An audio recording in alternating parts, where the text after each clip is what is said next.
વિજ્ઞાન પર્યાવરણ પ્રદર્શન 2024-25માં અમારો વિભાગ 5 વેસ્ટ મેનેજમેન્ટ રિસોર્સ મેનેજમેન્ટમાં ડેલી વેસ્ટ મેનેજમેન્ટ અમે આ પ્રોજેક્ટ દ્વારા રજૂ કરવા જઈ રહ્યા છીએ. સૌપ્રથમ આપણા ઘરમાં 2 પ્રકારનો કચરો નીકળતો હોય છે, એક સૂકો કચરો અને એક ભીનો કચરો. ભીના કચરામાં આપણે થોડું ગાયનું કે ભેંસનું છાણ અથવા ગોબર ઉમેરીને તેને આપણે કુદરતી ખાતર બનાવી શકીએ છીએ. તેમાં અથવા બાયોગેસ પણ બનાવી શકીએ છીએ.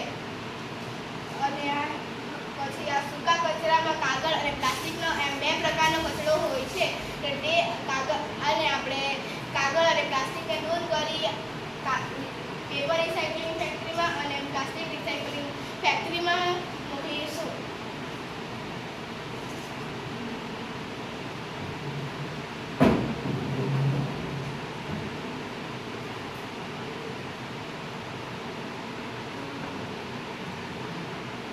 હવે આ ફેક્ટરીના મોડલમાં પ્લાસ્ટિકનું રિસાયકલિંગ થશે.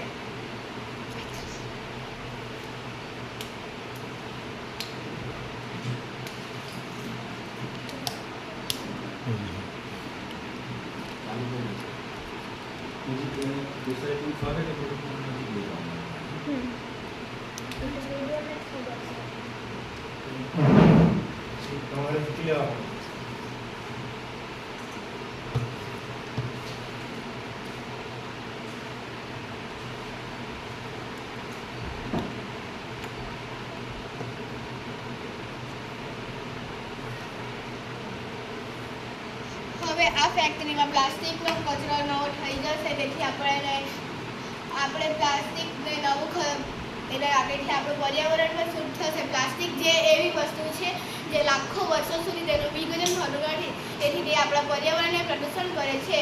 હવે આ પેપર ફેક્ટરીમાં આપણને વપરાઈ ગયેલા પેપરમાંથી નવા પેપરો મળશે, જેથી આપણે પર્યાવરણમાં રહેલા વૃક્ષોને કાપવા પડશે નહીં, જેથી આપણા પર્યાવરણમાં રહેલા જંગલોનો નાશ થશે નહીં. તેથી આપણા જંગલો બચશે અને આપણું કુદરત પણ સારું રહેશે. હવે આપણા ઘરમાં જ્યારે કપડાં ધોઈએ છીએ ત્યારે શુદ્ધ પાણી આવે છે ટાંકી દ્વારા, અને તે ફીણવાળું હોય છે. ત્યારે તે ધોઈએ ત્યારે તે પાણીને હવે સીધું ટોયલેટના ફ્લશમાં જશે, જેથી ટોયલેટમાં જે સૂક્ષ્મજીવો હોય હાનિકારક તે નીકળી જશે અને આપણે રાસાયણિક પદાર્થો નાખવા ન પડશે. આ રીતે પ્રથમ તબક્કો. દ્વિતીય તબક્કો, જ્યારે આપણે વાસણ ધોઈએ છીએ ત્યારે આપણા ઘરમાંથી પાણી અને કચરો નીકળે છે. તે કચરો